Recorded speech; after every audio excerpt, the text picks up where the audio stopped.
ছেলেদের কেন এই গরিব থেকে একটু বড় লোক হয়ে যায়?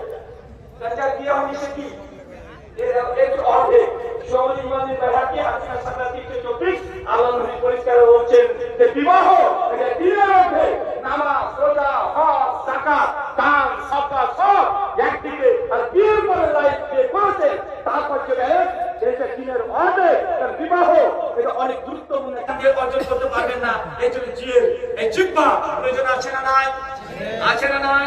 আমার অনেক জ্ঞান আছে। গোটা বিশ্ব জগতে বিজনেস স্বরূপ প্রকাশ করেছে, পাবলিশ করেছে। কিছুদিন আগে সে টুইট করে জানিয়ে আরো এতগুলো মানুষ আর কথা দেখেন, মানে প্রথমে একবার বললাম 2-4 জন বলছে, মানে মিডিয়ারা বলছে, ওদের কথা রেকর্ড হয়ে যায় আজকে কি বিষয়ে কথা হচ্ছে, মানে ওদের ফায়দা।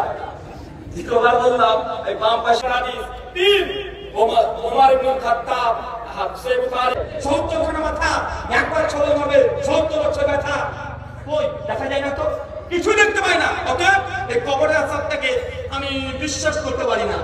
আমি তখন বললাম যে ভাইজান আমার একটা ছোট্ট প্রশ্ন, স্বপ্ন দেখেন? আচ্ছা আপনারা কারা কারা স্বপ্ন দেখেন একটু হাত তোলেন তো দেখি। মানে যুবকরা স্বপ্ন দেখতে দেখতে কত কি করে ফেলে, হাত নামা, কত কি ঘটে।